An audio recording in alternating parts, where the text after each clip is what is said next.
record on this computer. Okay. So what we're going to do is we are planning on going over the practice exam today. Your TAs have gotten information on how to run the group exam.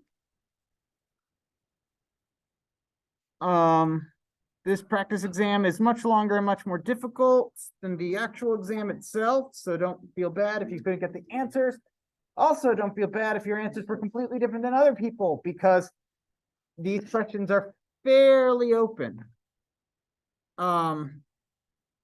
These questions are fairly open-ended for the most part. And there's a lot of different ways to do some of the questions and a lot of different ways to do others. In some ways, there's only one good way to do it, but lots of annoying ways to get it done. I don't really care how you do it so long as it gets the job done, okay? So for each of the following questions, please indicate which node is being referenced by a chain of variables. Not going to really have too much like this on this exam, but it's good to be thinking about how these works. D.previous.previous.next.previous. So it's B. C.next. So this was, and the next one was C.next.previous. So C.next.previous.previous. It was also B. And wouldn't you know it, the third one, that was also B. The way that went is that, so with that one, we started at B, and you'll notice that so long as we don't go out of bounds, we can cancel .next and .preves. And we don't go out, and there's never a series of commands that would get us out of bounds. So we can cancel the two .nexts and the two .preves. They cancel each other out. The .next and .preves also cancel each other out there. So we're left with B. Not that your computer will actually figure that out for canceling. It will just kind of go through that and waste a few cycles and be very annoyed with you, I'm sure. If computers could feel emotions, which ChatGPT assures me that they don't. All right, a sequence of commands that will remove the tail of a doubly linked list. Okay, and then using a linked list with 3 nodes, draw what happened to the list as each line executes when you remove the tail. So I'm going to go ahead and obviously these two go together, so I'm just going to go ahead and do them both at the same time. Yeah, so I do on practice exams troll sometimes on the practice exams and make all the answers like the same for certain ones in the sequence. Like on my 1051 practice exam, all the five true false questions in a section on the page. Sorry, there were 5 true false questions on a page. All of them were true. Why? Because it makes it easy for me to grade, although that messes with students, even though it's, you know, if you take enough exams, you should get enough where all the answers are the same. But it messes with you because of the way humans think about statistics. All right, so we have got 3 nodes in a doubly linked list. And we got to remove the tail. Right, so write a sequence of commands that will remove the tail of a doubly linked list. So what we need to do is that we need to make, we want to update what the tail is. So tail is equal to tail.previous. That's one way to update that. And we still have a way to access this old node. So we just simply need the label over here. Next is what we need is that we need to remove this node from being attached over here. So tail.next is equal to null because there's going to be nothing after that. So that will consign that to so this will point to nothing, which will consign this to the garbage collector at some point. And then this is a super minor point, and I forget sometimes to do this when I'm going over the practice exam, which is just to decrement the size. The questions for drawing might be a bit more complicated than this, but it's good practice. Good practice for that will be going over your add or remove methods that you did for the circular linked list question. So write a sequence of commands that will add a new item 0 to this. So 1, 2, and we have 3 nodes here. I'll just draw my boxes. We've got a head. Okay, we've got a tail over here. Our sequence of commands, I'll add a new item to index 0 in a doubly linked list. So here we got to make, so new item to index 0. So let's assume we don't have a node yet, but if you did assume that, that's fine. We're going to say node E, and you don't have to use generics if you don't, on the exam, if you don't need to, it's fine.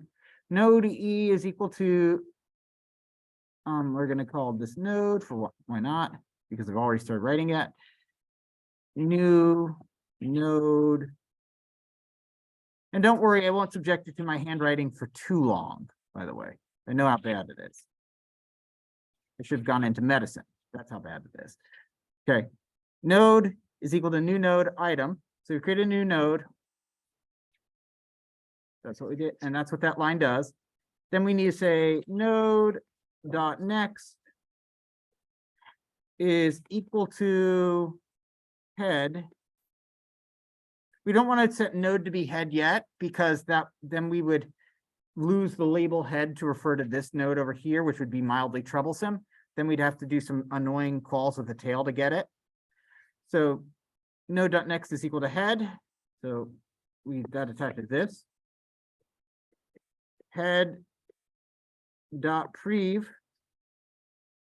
is equal to node, because again, this is a doubly linked list. On the exam, you'll be dealing with, on the actual exam, because it's less writing and less to think about, you'll be dealing with singly linked for the most part.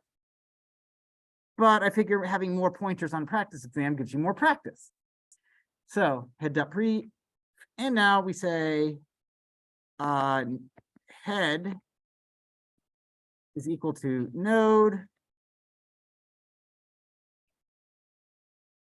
That takes the memory location that's stored in node and stores it in head, which makes that label go there. And then at the very end, we might do size plus plus. But again, if we forget, no biggie. Will we have access to the class, to this class's recordings? I certainly hope so. I plan on rendering this as soon as class is done. So and then making sure I upload it ASAP before I even head home. So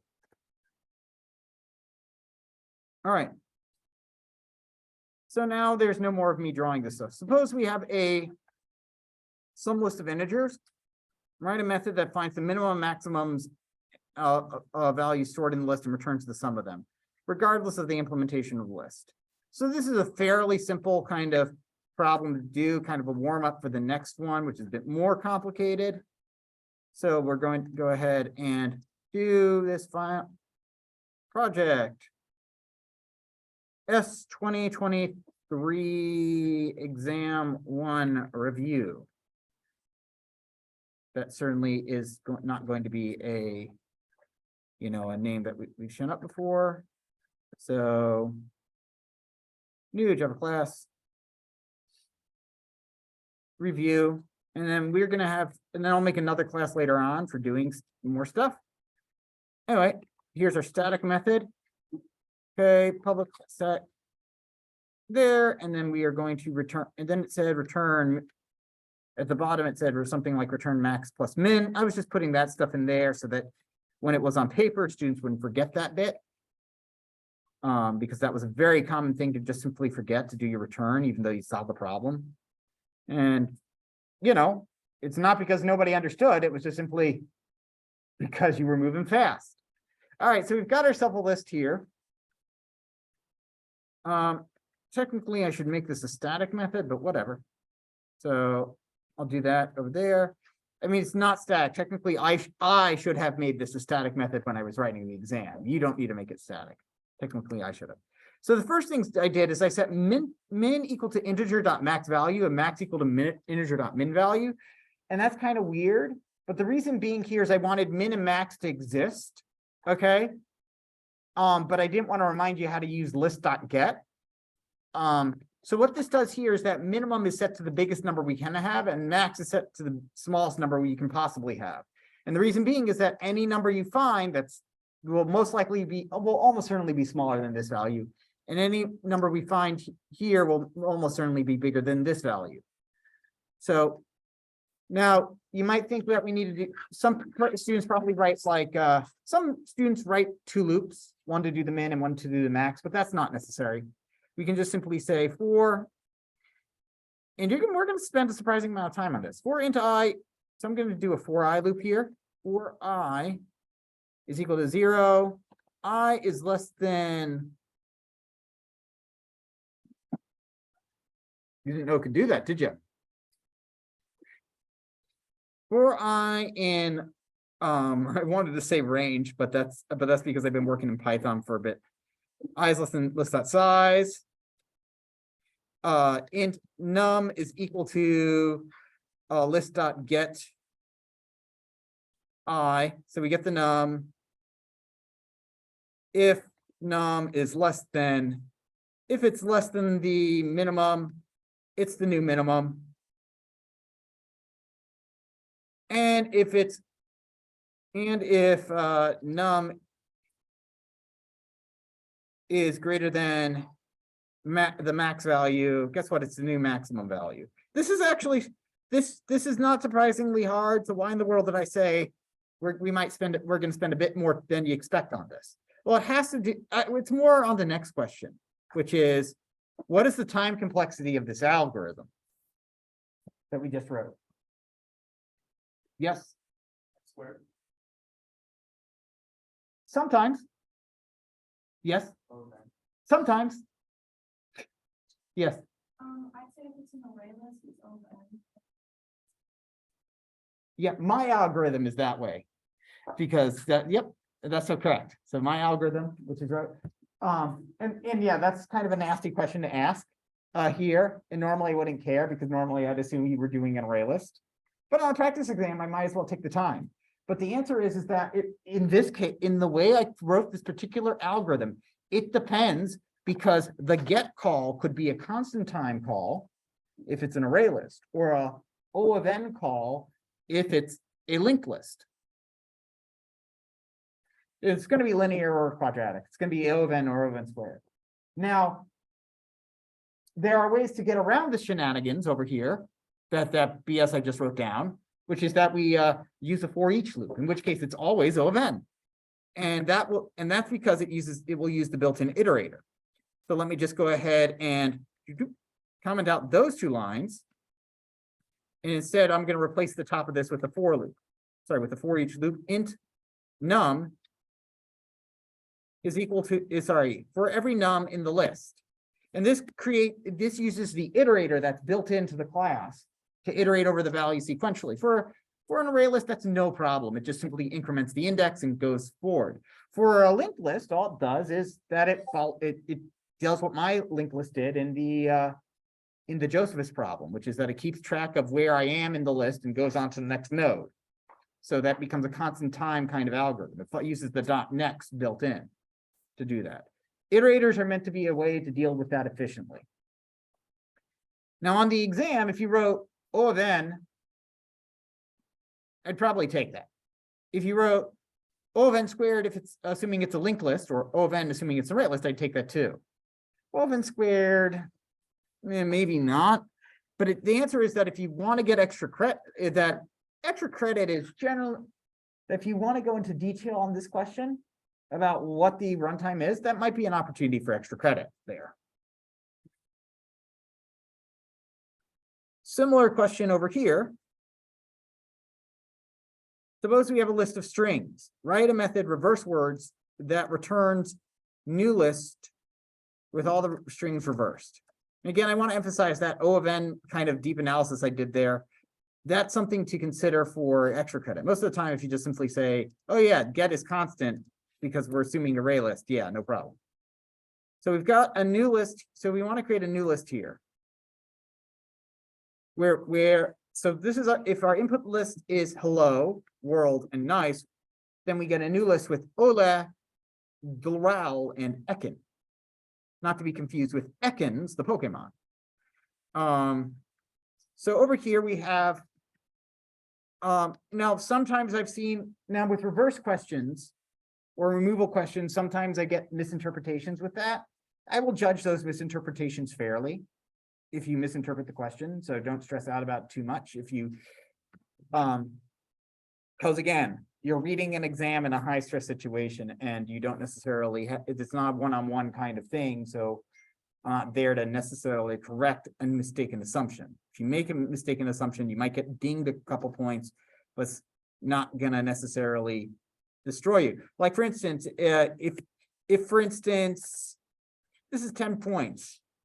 If you reverse this and make it nice world hello, you know, you reverse the list of strings rather than reversing the individual things in the string, you might get dinged a few points, but I'm not gonna like fully, you know, mark it wrong because of that mistake.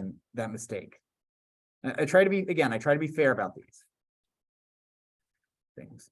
All right. Of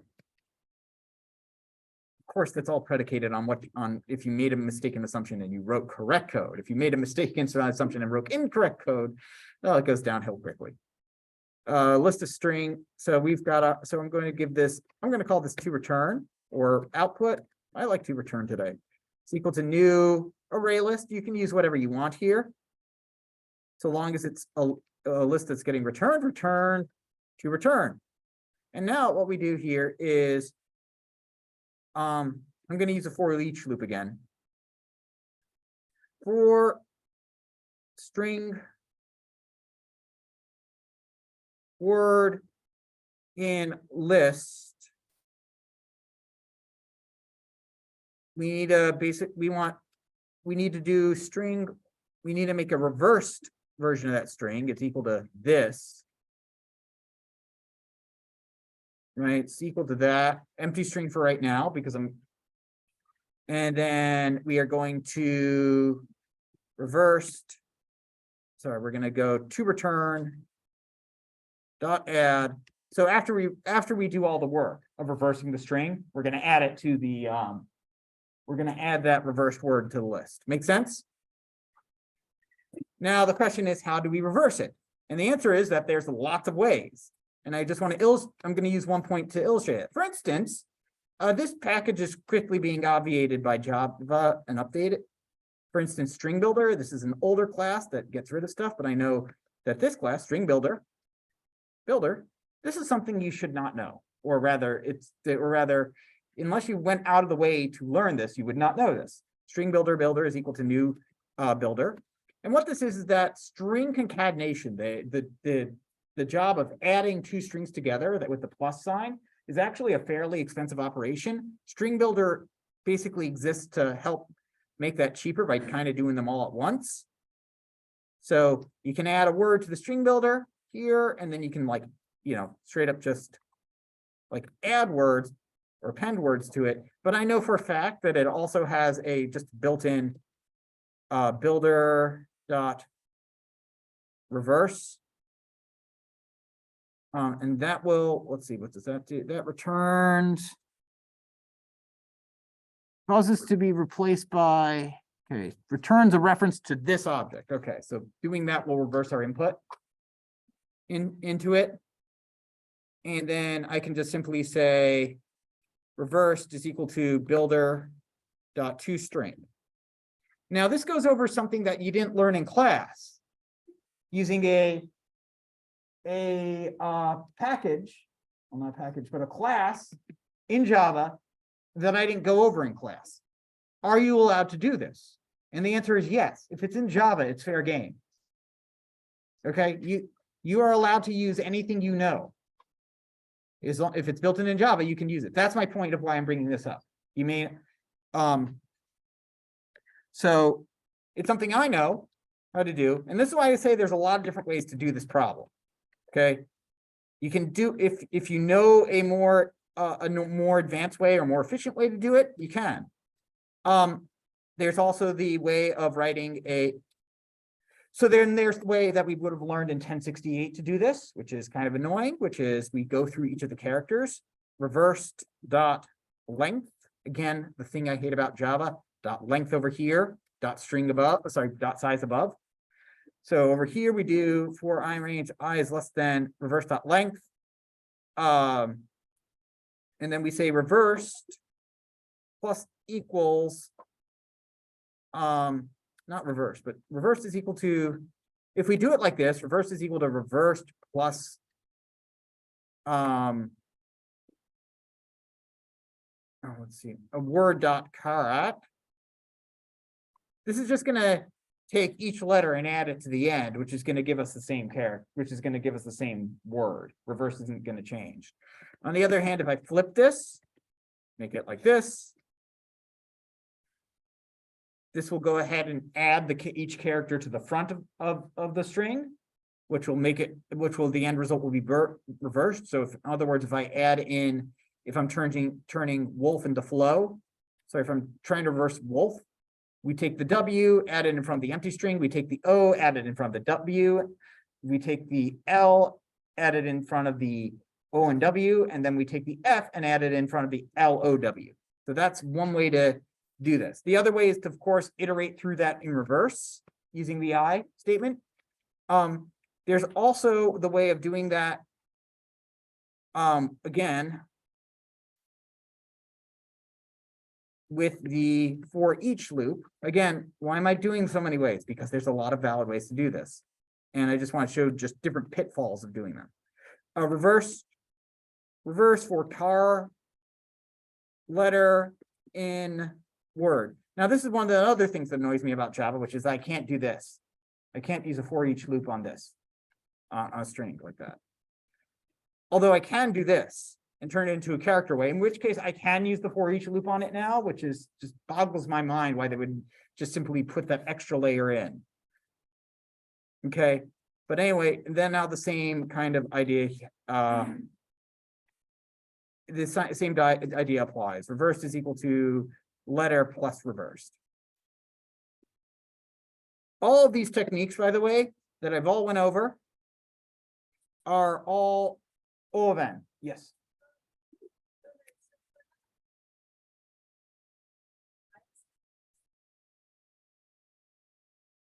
Not because I made a mistake and I was just testing you. That's why. Yeah. Yes. It's best with fours. That's a great question. And the answer is that we're for each word, we look at each letter in the word. So for each word, we're going through the each character. So we have a bunch of strings. All the strings are made up of characters. We touch each character once. We're not comparing any characters to each other. We're just moving each individual character around. So this is where we get into it. It's either O of N, where N is the number of characters, because the characters are just happen to be grouped into strings, or it's O of N, where times K, where K is the average length of the character.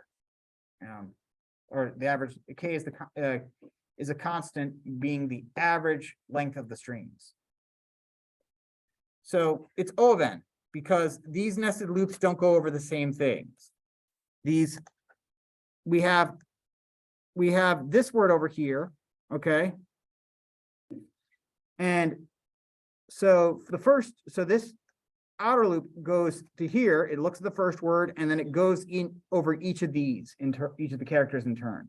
Then we go to the second one, and we go over each of the characters in turn. And then we go over the third one, and we go over each of the characters in turn. We aren't revisiting any of the strings. We aren't comparing any of the characters to any other characters. We're not doing anything that's kind of a marker of going O of N. The nested for loop rule is applicable when we are iterating, when the for loop iterates over the same, when the nested fors iterate over the same things, or iterate over the same thing, or iterate over like two things that are of similar length. Here, we're basically saying this is just simply the reason we are nesting here is because they are grouped in a different way than we would normally do. Yes. So does the time? Not really. Not really, because that would be linear time at the worst case. Because we're just simply copying, we're taking worst case scenario, you're building a new string, a new character array of the appropriate size and moving everything over like a reallocate. And then you're adding it in, and then you're moving on to the next segment. So we're going linear time over this, linear time over that, linear time over that, but we're not kind of gluing each of these together in turn. It's a great question. Again, sometimes one of the questions you have to ask with O of N is what is N? What is N referring to? Is it a number of characters, number of strings? Here, you can look at it as O of N of being strings because we're looking at every string once and exactly once. Or O of N for the characters because we're looking at each character like once or twice.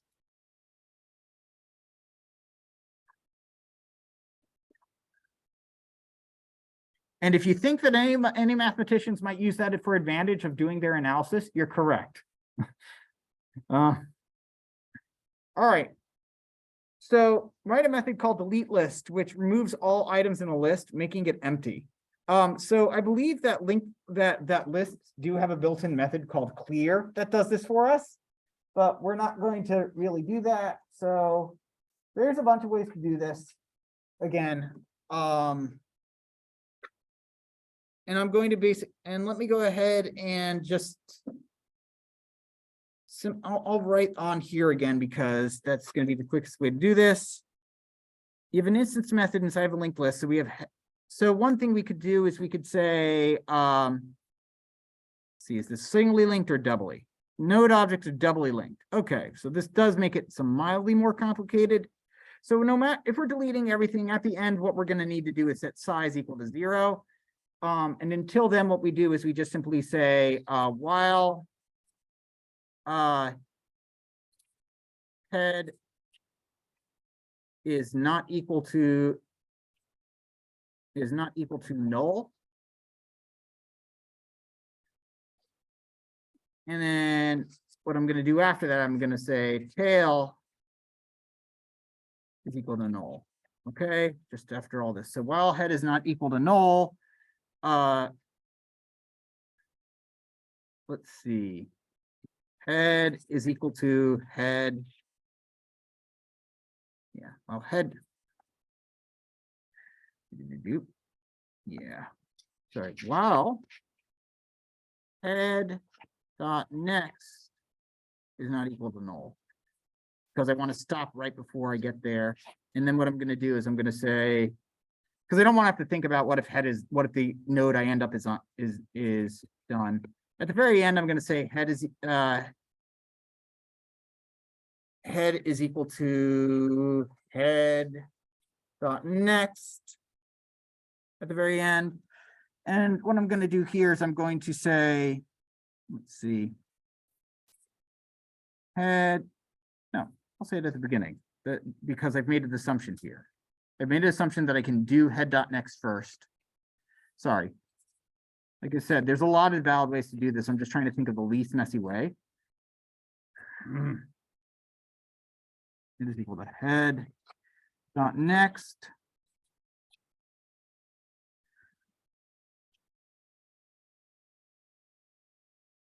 And then head dot prev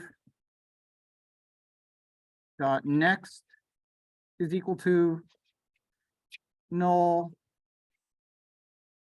Head dot prev is equal to null. Okay. So what we do is that basically we say, okay, we've got some node head over here, and it's got a node after him, right? And it probably has some nodes after that too.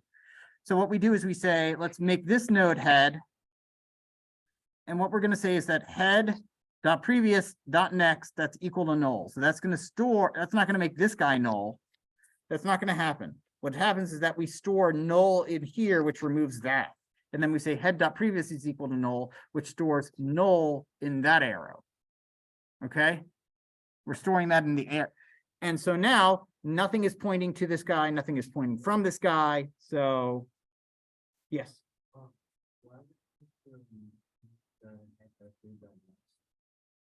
Because otherwise there would be pointers pointing to everybody.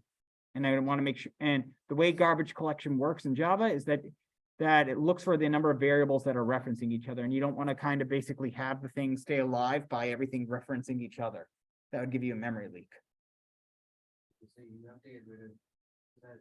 I thought like as long as nothing was pointing to the node, it would be garbage. Yep, but we'd have the prev pointers would point to each other. And if we still had, and if we weren't careful with with our final step. I'm being a bit more careful than I probably need to be, because I could probably just simply get away with setting the previous to nulls. But I like to be careful about these things. Yes. So do we have to do like tail.next is equal to head? Nope, not for this one, because right now tail and head are gonna be, at the end of the loop, tail and head are gonna be the same thing. And I could say, tail is equal to null. Head is equal to null. And then size is equal to 0. Of course, this was the hard way to do that. Java already has has something built in that does this for us. It's remove. Which is that we can just simply say, while size is greater than 0,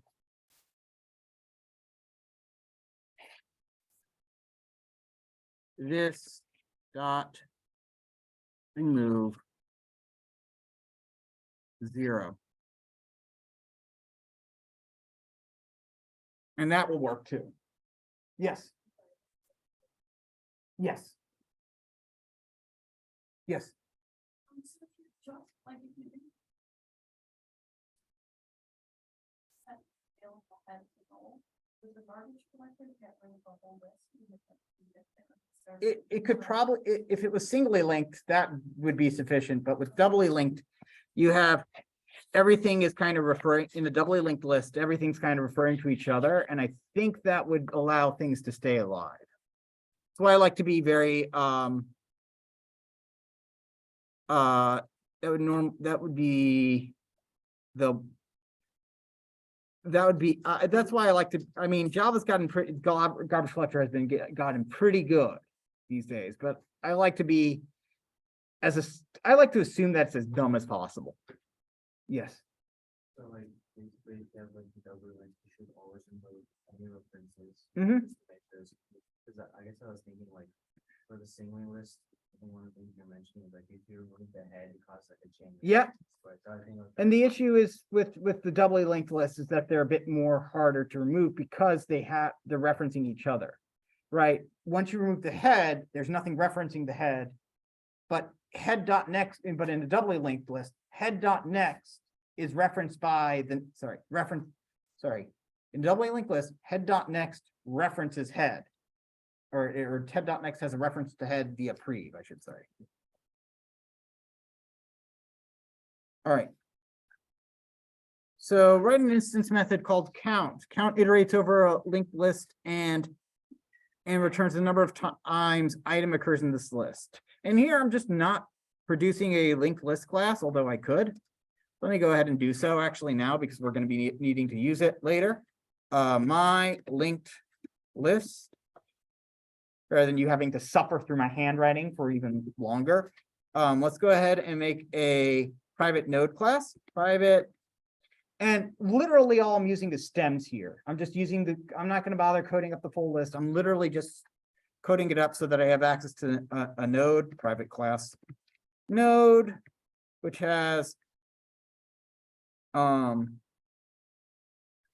access to can take an E item. I'll say it takes in an E just to make that happy. And then what we're going to do is that we are going to do, oh no, private class, there we go. Private class node, public node.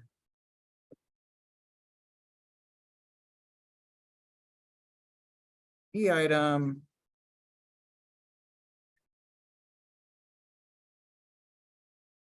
E item. E next. Right.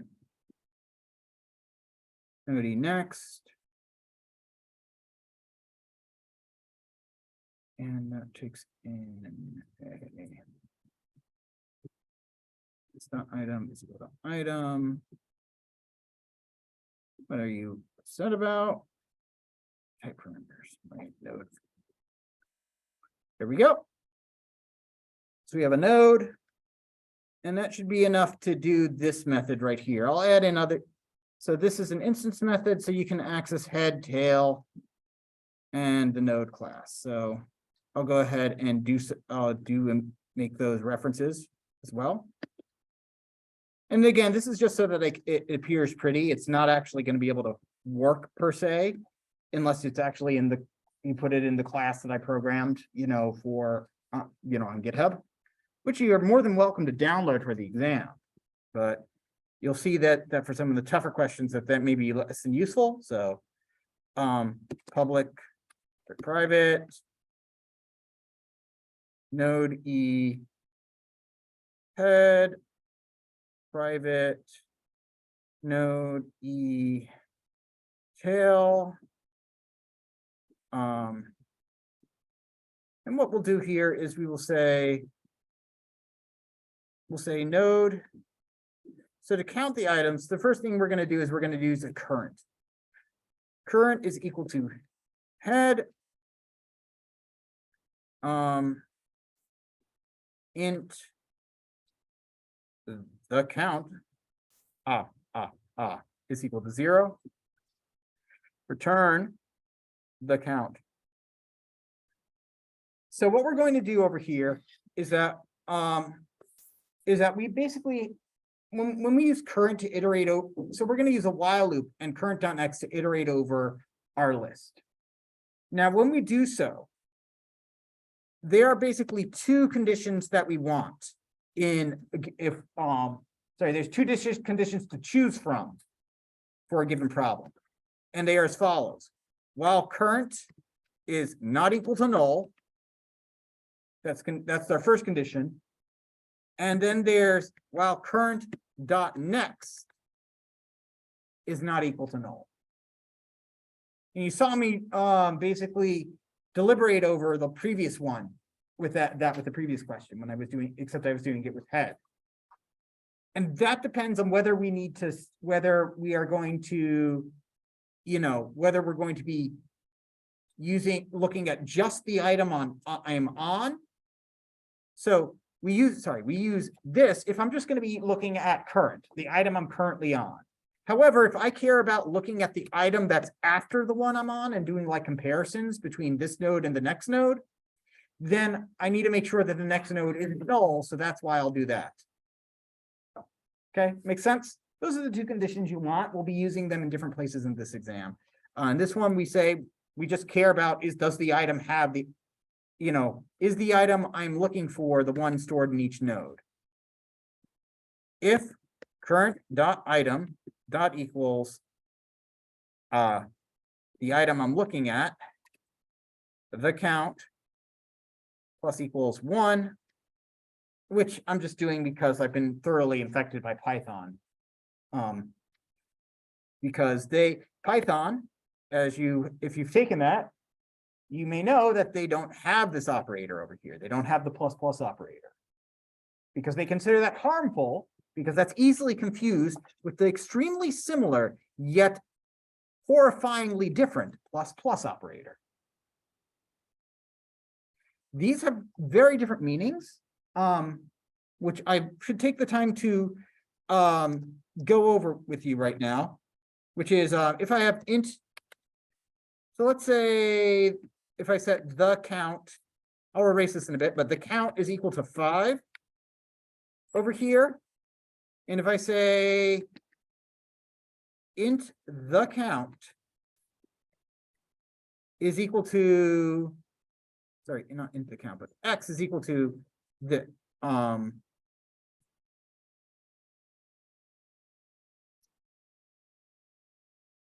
right. This is why it's horrifying.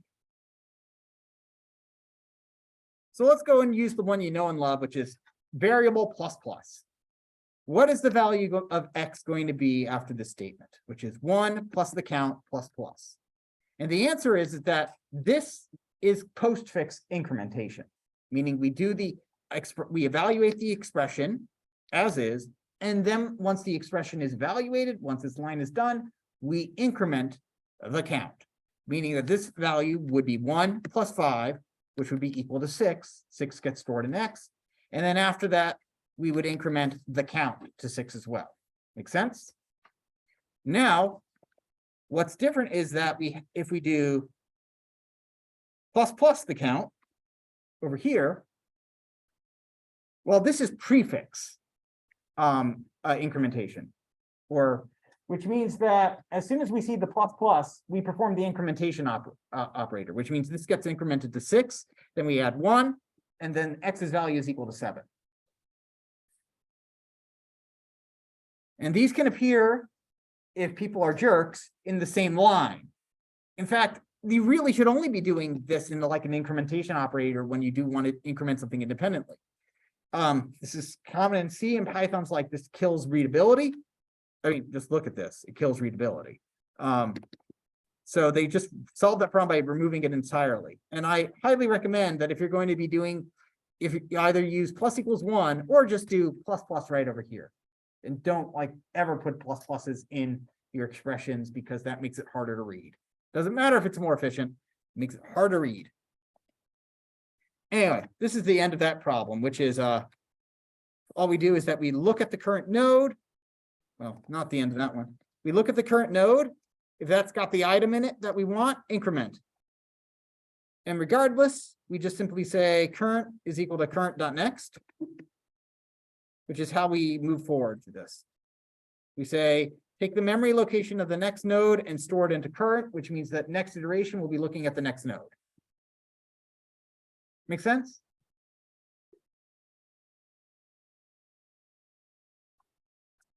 All right, time complexity of this algorithm.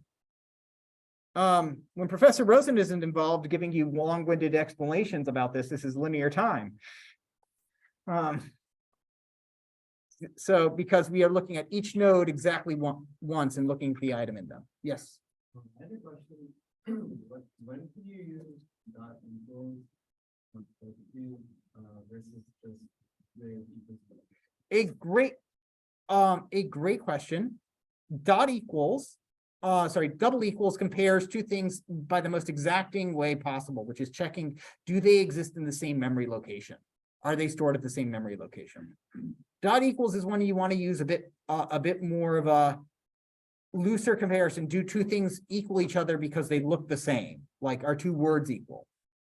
Right? Even if they're stored in two very different memory locations, do they have the same attributes? Two lists, for instance, two lists are considered the same if they have the same items in the same order, even though they might be two separate lists. They might be clones of each other's. Okay. Now, that being said, you can always use dot equals even if something hasn't been defined. If nothing has been defined, like for this item, okay, then what it defaults to doing is double equals. If you use dot equals on an exam or double equals on an exam, I'm not really going to care since it's an exam. Okay. Not really going to care about that. It's just important to know the difference between them for interviews. All right, now this one's one of my favorites because this is the second part of the recursive sorting algorithm merge sort. Given two sorted linked lists of integers, merge them into one sorted linked list and return it. Okay? We have two sorted linked lists and return them. It's a static method outside of linked list. So we're just going to simply, all we're going to, basically, that means if it's a static method outside, you don't access the nodes. Instead, what I want you to do is play with add and remove and get. And since they're linked list, if you want to make it as efficient as possible, then you only want to ever look at the beginning of nodes and at the end of nodes. Sorry, the beginning of lists and the end of lists. The way this works, the algorithm to do this is actually fairly straightforward once you know it. It's the knowing it that's the issue. But this is the way the algorithm goes, and I'll use a fairly straightforward example. One, here's two sorted lists, and they're sorted. That does a lot of work for our assumptions. 1, 4, 7, and 9. And then over here, this list will be 2, 3, 4, 5, 6, and 8. I'm not going to bother adding in. Don't worry about what if they're equal. We can always add in a case for that later. Or we can just bake an assumption in for our code. If it's not less than, sorry, if it if it's less than, do something else. If it's greater than equal to, do another thing. Okay, and what we do to kind of merge them together is that and again, we're merging them together into a new linked list, which makes it a bit easier for us to do this. Otherwise, it'd be a bit of a nightmare. What we do is we look at the two heads of the list, the two things at index 0. And we say, which one is smaller than the other? Because that should be the first thing in the new list. Why? Well, because they're smaller than the respective lists. So the one that's smaller overall, of those two, is the smallest thing overall. One is smaller than 2, which means it's smaller than everything here and smaller than everything here. So what we're going to do is that we're going to remove 1 from this list and move it into our output. And then we repeat 4 versus 2. 2 is smaller than 4, which means it's smaller than everything else in this list, because 4 is smaller than 4, so it's smaller than everything that 4 is smaller than. 2, remove that. 3, remove that. 4, 5, and I'm only ever checking the first item. 6, 7, and then we're down to these items. And I'm just gonna kind of give you an example. I'm gonna add on a couple more items over here just to kind of show an example. 8 is smaller than 9. There we go. Now, this item, so once one of the lists is empty, we can move. Sorry, miswrote that. 8. Once one of the lists is empty, we can move we can just simply add the rest of the items to the end without comparing. So 9, 10, and 11. Make sense? You can just simply add them to the end without comparing them. So we're going to basically, so this is actually not too bad. We're going to have a single, we're going to do this with a loop. And do it in here. So I'm going to do it in here. So I actually use an actual linked list to do it.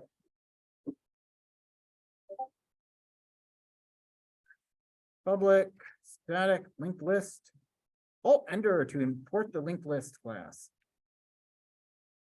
Okay. And we need a linked list of integer. We're going to call it output. We're going to, we need to initialize it, of course, because otherwise Java doesn't know we want a new one. Return our output. Okay. Now what do we do? While list A dot size is greater than 0 and list B dot size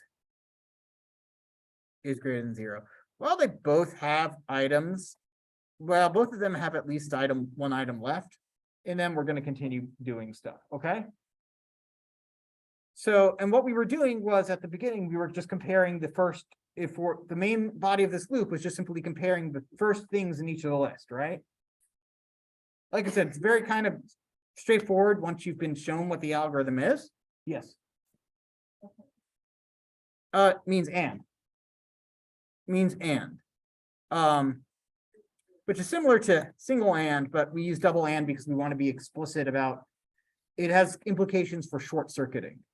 Meaning that if this is, when we have two ands like this, if this is false, it's not even going to bother checking this clause, the other clause over here, because with an and operation, if one side is false, then the whole thing is false. So it helps it be more efficient. So what we do over here is we say, well, list.size A, list.size list B. We're going to do over here is that we are going to do, we're going to just check if list A dot get 0 is less than list B dot get 0. So we're going to check the first items. That is that takes constant time to check their heads. So if list A is the smaller one, what we do is we do output plus, sorry, output dot add list A dot remove 0. So you remove the head of list A and add it to our output. Otherwise, we do the opposite. My God, what's going on there? I'm just trying to hit the open curly brace and it keeps giving me the closed curly brace. Output dot add list B dot remove 0.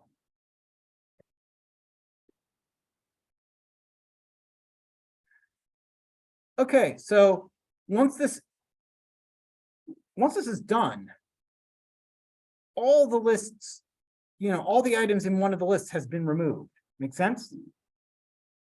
But we have, and then we have another list. So here we're left with one list with nothing in it, one list with a bunch of stuff in it, or maybe just one thing. And we don't know which is which sounds like it's a problem, but it's not actually. It's totally not. We could just simply say, so there's two ways to do this. One way that we just simply use what we know, which is while list.a is greater than list.a.size is greater than 0. Copy this bit over here. While list A still has things in it, remove that. And then while list B, wow, I am really failing at typing today. List B.size doesn't help that my keyboard on this is terrible. But hey, sacrifices we make for this kind of stuff. And there we go. Now you be going, why don't I have an if-else statement to figure out which one to do? Well, if this while clause is false, it's just never going to run. Right? If there's nothing in list A, it's not going to run. If there's nothing in list B, it's not going to run. So it's only going to run for whichever one of them works. The other way to do that, which is a bit shorter, is that I can do output dot add all, one of my favorite methods over here, which adds everything into the list. Add all the items from list A, add all the items from list B. The only thing here is that it doesn't remove all the items like we were doing here, but that's fine. It's perfectly fine. So you can do either of those two methods and they both work perfectly. And both methods result in an O of n time overall. Because what we're doing is that we are basically, every item is going to be, we're not comparing every item to every other item. We're only comparing the heads to each other.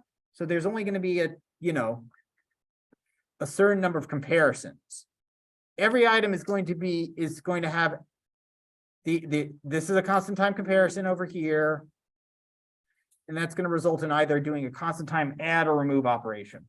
So add and remove operation. So it's all O of n because there's n items, each of them go through some constant number, relatively constant number of operations.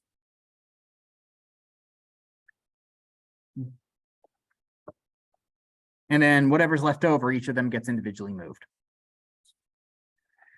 So all O of n. It's going to be very hard for you to do these linked list methods with O of n squared. Now this one is pain. Yes. O of n. This one is pain. Write a method that reverses doubly linked list. This method will be an instance method for linked list, so you can use node head and tail references to refer to the linked list using this keyword. Now, it's not enough to simply swap the head and tail for this one, because then when you try to add an item and you try to to the end of the node, you'll go like, okay, tail.next. We're going to add this tail.next, but tail.next is like the second what used to be index 1, and it'll actually be, yeah, because tail was head, and yeah, it gets all kind of messed up if you don't swap the next and the previous's. Because that's the key here. We need to not just swap where head and tail is, but this now needs to point this way instead, and this one needs to point this way instead to those nodes. They need to point in different directions. It gets, and this would point over here, and this would point over here. It gets messy. Now, this is a very famous interview question, and I'll probably leave this one for last, just simply for time's sake. I want to make sure we have time to go over other ones. And this one has a lot of documentation. Reverse a linked list. Interview question.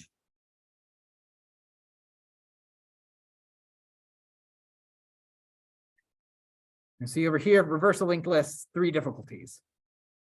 Right? Reverse an entire linked list, reverse an entire node from here. It's given the head of a singly linked list, reverse it. And there's a lot of different ways to do it, which is that you can do it either in place, or you can just simply, like for instance, the simplest way to do that is to, given no other prompting on this one, is to do the following. You just simply say, okay, you know, let's see, LLR is equal to new LL, that's a new linked list, right? I'm making this abbreviating here for sake of speed. Node cur is equal to head. Okay, and then you just simply say while cur is not equal to null, you know, r dot add cur. So what you do is you just simply add everything. Oh, that looks terrible. You just simply add everything from one linked list to the other linked list. And then when you're adding back in, you just add everything to index 0. So it will be reversed when you're adding it back into this one. Basically empty out your old linked list and then empty out the reverse linked list, just in reverse order. That takes all of n time and it works. But the typical next step of this interview question is, what if you aren't allowed to use a secondary linked list? Or what if the linked list doesn't have a isn't doubly linked? That's what they keep hammering down on. So they make it harder and harder. Okay, again, this one is very, very, very well known. You won't get it as an interview question anymore, because almost everybody who's going for an interview looks for it. And that's why I'm not going over it, because the full answer kind of is this full session for diving down into the complexity takes about 45 minutes. It's a trip, or at least you're given 45 minutes to do the problem, I should say. Yeah, a list could be implemented either iteratively or recursively. There's a lot of discussion on this one too, on LeetCode, right? There's a lot of different cases for this. Now, because I want to focus on this one, which is suppose that we have a new type of linked list called the sorted linked list. Now, notice that this question addresses a sorted linked list, and that these questions over here were out sorted linked lists. This is what we in the business call a hint about what might be on the exam. So just keep that in mind. So suppose we had a new type of linked list called a sorted linked list. It's like a linked list, but it's going to automatically keep your items sorted to you. You don't add to a specific index. There isn't an add at index anymore. That doesn't exist because that is not a function of this. Because while there are indexes, you don't get to choose where things go because it's kept sorted for you. Make sense? So if I add an item, it doesn't get added to the end. It gets added to the appropriate place in the linked list between the 2 and the 5 over here. In this case, make sense to everybody? So I'm going to do this as simply as possible. I'm going to use a singly linked list. I'm going to use these operators. I'm going to assume that's just built up with integers. Okay. And then I'm going to use, and exactly over here, I'm going to do this. I'm not going to use a get node method I say that you can't use a get node, although you can rewrite it, and your solution must run in O of n time. Now, on the exam, this will be a firm requirement, not a hard requirement, meaning that this requirement will be worth a certain number of points. If you cannot write a solution that goes in linear time, but you get one that runs in quadratic time, give me that solution, because you're just going to lose some points. You're not going to lose, you're not going to get you're not going to have a no answer. Make sense? Okay. So the issue with, and the reason for that is that because like get node and stuff would be O of n, so that's why you really don't want to use them over there. So I'm going to take my linked list and I'm just going to change this into, I'm just simply going to just change the label sorted linked list over here, rename the file so that it all works. And there we go. The count will still work on this because I'm not using the add or remove method. Make sense to everybody? I'm just changing this so I don't have to rewrite it. But this is basically all you'll need for when you're doing this kind of method in class. So what I'm going to do over here is I'm going to do public. I did E already. I might as well use E, public static. But do you want me to use E, or do you want me to use or integers? Let's just use int for right now. Public void add int, so that I got to use E because it's assuming that everything is an integer. Sorry, is an E at this point. So might as well. All right.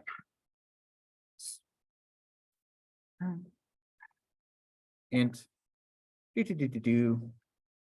time to remove these things, because now what we're going to do is that we are just going to assume that everything is an integer. It's a bit of a rewrite because otherwise I'm going to get errors up the wazoo. So I'm just going to assume that the type of all the items is integer, because again, it's just going to be very difficult otherwise.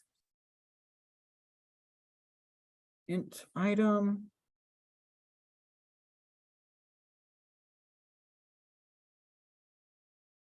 Sorry about that. I just want to make it as clear to read as possible.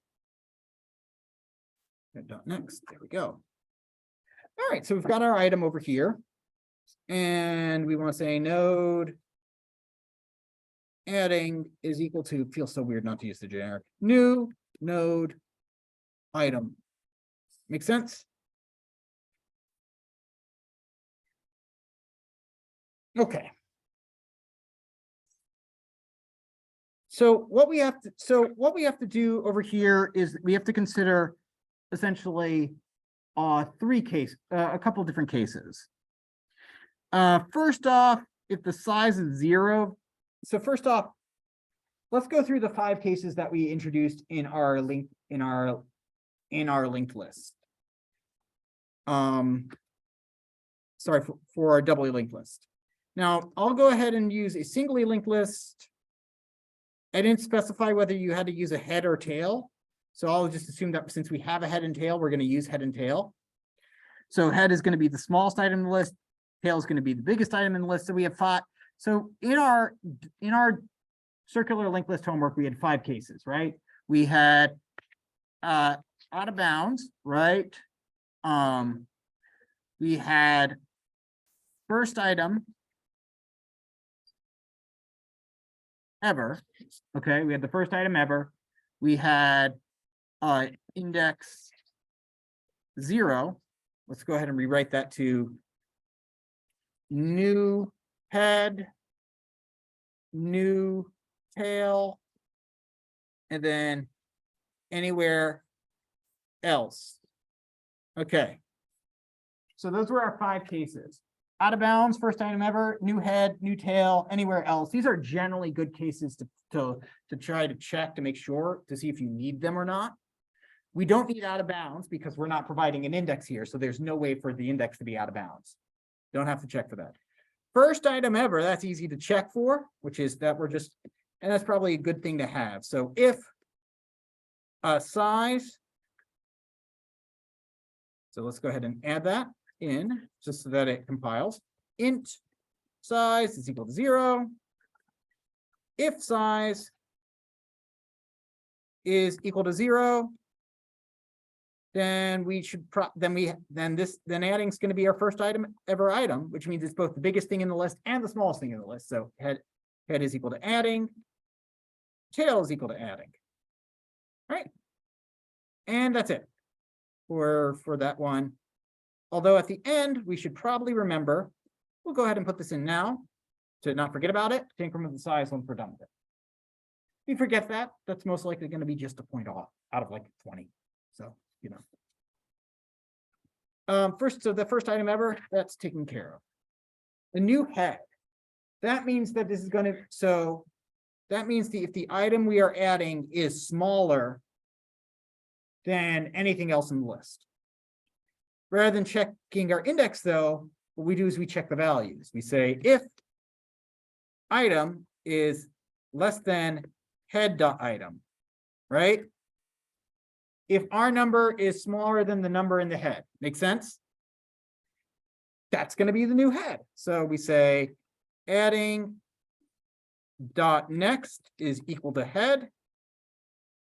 Head is equal to adding. Adding becomes the new head. And that's it. Don't need to have any of that circular nonsense we were dealing with in the homework. Okay. Smaller than the item, connect, and make the head. Let's go ahead and make these else if cases as well, because otherwise we are going to do multiple firings of this. Okay, else if. And let's go ahead and say, hey, if it's big, let's go ahead and take care of this. If item is bigger than tail.item, then we know it's going to be bigger than everything else in the list. Make sense? So in that case, tail.next is equal to adding, and adding is equal, and sorry, tail is equal to new adding. Now, if it's not that case, issue with talking and typing at the same time is that, you know, you do that. Yes. I went ahead and did that at the, put that in while I was doing the first one, so I wouldn't forget about it later, but great question. And then just means you're paying attention in the right way, which is, I mean, no, but you're paying attention to the concept that you need to increment it. So the else over here is the unfortunately most complicated here. Now, the one benefit is that we can make an assumption. It's gotta have something in here. Now, there's a lot of ways where we could have done this, where we could have just simply combined these two cases. But honestly, I like to do it this way. So we're going to just, but here what we're going to have to do is we're going to have to iterate through and find, basically find the next value. So while we're going to say node, hold on a second. I want to make sure this isn't like a life-ending thing. No, it is not. Okay. So node current is equal to head. And then we can say while current dot next is not equal to null. So while we haven't gotten to the end, but we know that this is not going to happen because we're going to just simply get to here. You know, this will take care of that. This is going to ensure that we're not going to go past the end. It's got to be a value inside of here. So I might as well just do my typical thing of saying done, Boolean done is equal to false. And let's just make it easier. While not done.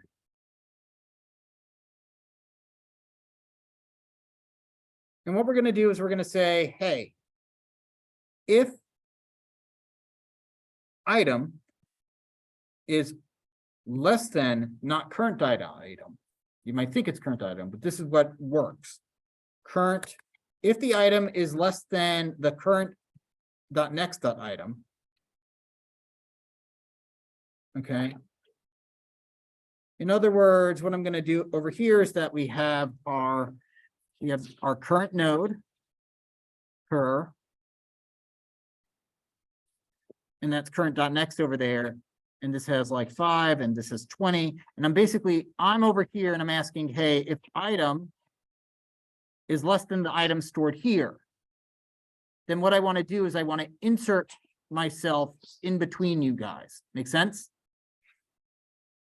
And the only way I can do that is by looking ahead of what's current. If you're doubly linked list, you don't have to look ahead, but then you have twice as many to look at. So if item is less than the one ahead of me, and I know I'm not going to be less than the one I'm currently on, because I've already checked that for the first item. So, and then I start at the at head, so so it makes sense to check what's in index 1. And so that I'll just keep moving forward with that. If item is less than current.next.item, then I'll say adding. Sorry, I'm going to say adding dot next is equal to current dot next. Current dot next is equal to adding. Make sense? And then I'm going to say done is equal to true because we're going to be able to stop. And that is it. Oh, well, not that is it. Otherwise, regardless, once we're done with that, we just simply say current is equal to current.next to move on to the next item. And if we hadn't inserted a node yet, we just keep moving on, right? If I'm not less than the item, say, so if I'm, again, if my item is like 5, 15, 20, and I'm trying to add in number 19, I'm going to say, okay, is this item less than head? No. So now we enter this loop. Sorry, is it less than head or greater than tail? No. So we enter the loop. We say, okay, this is current. Check. Is this less than 15? No. Move it forward. Is 19 less than 20? Yes, it is. So what we do is we attach it over here, and this comes down over here. Make sense? And the reason I'm speeding through that is because we only have 7 minutes left, and I want to make sure that A, I tell you, I go over this one because I told you it was going to be on the exam, and B, I want to tell you an equivalent question that will be on the group exam. So, you know. All right, so compare and contrast array list to linked list. In what situations would you use one over the other? There's 3 kind of comparisons we need to do, which is how they use memory, which is not a discussion we've had too much these days or in the past. Remove, so sorry, add and remove, which are kind of reflexive. And then our get and set operations, okay? So our memory operations are as follows.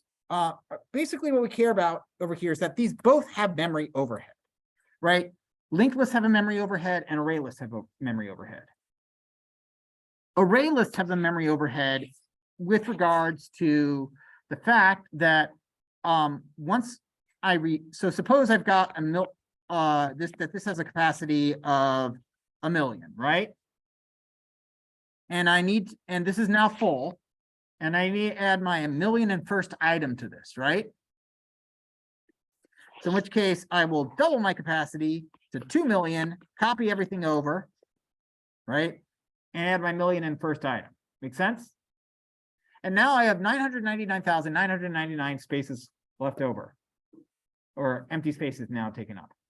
Almost 1 million empty spaces left. And if I don't add any more items, that's almost 1 million spaces just kind of sitting out there, not being used and just being, you know, unused by memory. So it can be very inefficient. Linked lists can just straight up wait, so they can waste memory with empty spaces. Okay.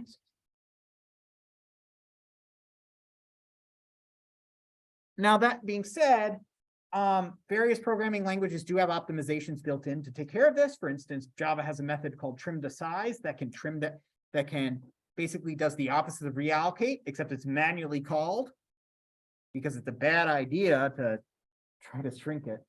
While you're adding and removing operations, that can lead up to a bad time. But you can, once you know you've like hit a capacity that you know that you're not gonna exceed, you can trim the size and make it sure that the array list doesn't go above this capacity and make it much more memory efficient.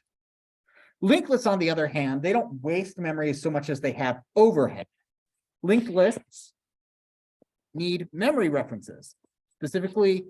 So array lists, they just have memory references too, but they only have one, which is the memory reference to the item. Each index is a reference to whatever item you're storing, or in the case of primitives, you're storing the variable.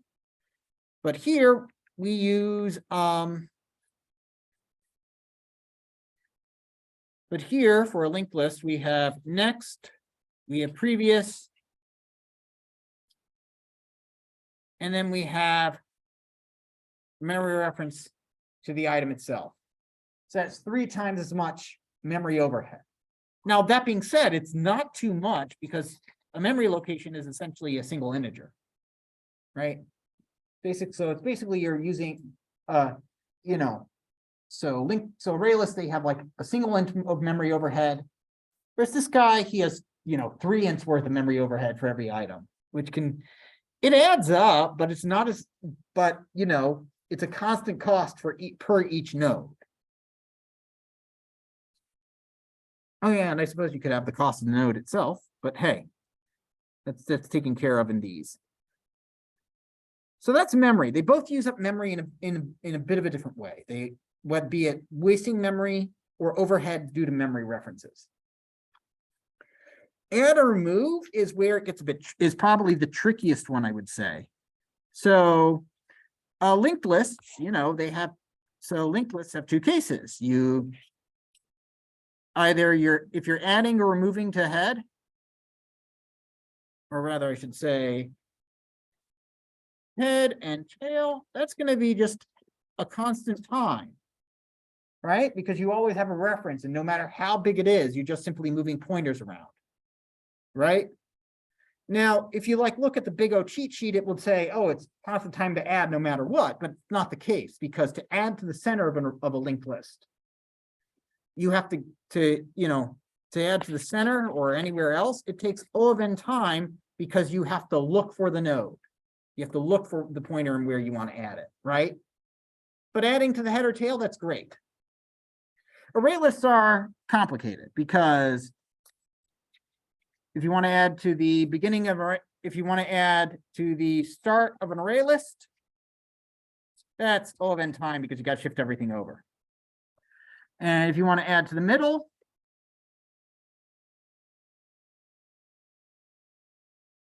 it takes O of n time because you got to shift half the items over. And if you want to add to the end, so it's O of n, except if you want to add to the end. In which case it's constant time because there's an open space. You don't have to reallocate everything. You know, you don't have to shift anything over, except if you have to reallocate, right? Except if you're reallocating. And I'm sorry about my handwriting. I don't know why I'm not having good control over my hands today. In which case it takes O of n time to reallocate because you have to copy everything over. So it's O of n, except when it's constant, except when it's O of n for an array list. Yes. It's pretty much the same thing, except that there's not that issue of reallocating because you're not generally trying not to reallocate while you're doing stuff. Or so you're trying not to reallocate when you remove stuff, generally speaking, because that can lead to nasty things going on. Get and set is straightforward. With it takes constant time to get or set anything in an array list. And then for a linked list, it's the same as add and remove. If you're not changing the head, it's going to take you. You got to get what index you're at, and that's going to take linear time.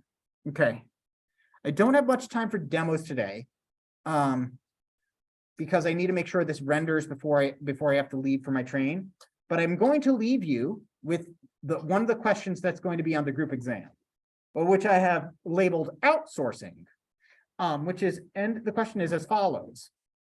I want you to create, I want your group to create a question and answer pair that you would ask on this exam next semester. Explain in a sentence what skill this is testing and why this question and answer pair is a good match for this skill that you are testing. It's almost as though I care about teaching, and I think teaching is the ultimate form of explaining things. But anyway, so for the rubric for that basically is that if you have a good question, but your answer is not correct, you'll get half credit on that. If you have a good question and answer pair, but no explanation, 3/4 of the correct. If you have a question and answer, and your answer and your question and answer pair are correct, that's either going to be 90% of the way correct or 100% correct, depending on how good your explanation is. Now a good question, I should mention, is not the same as hard. Okay, this can be a free form question or multiple choice. Feel free to craft it during the exam or before the exam and compare and contrast with your classmates. That question, but that is one of the questions that will be on the group exam, and you'll be able to get credit on the group exam for. Yes. Sorry?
Recommend for us.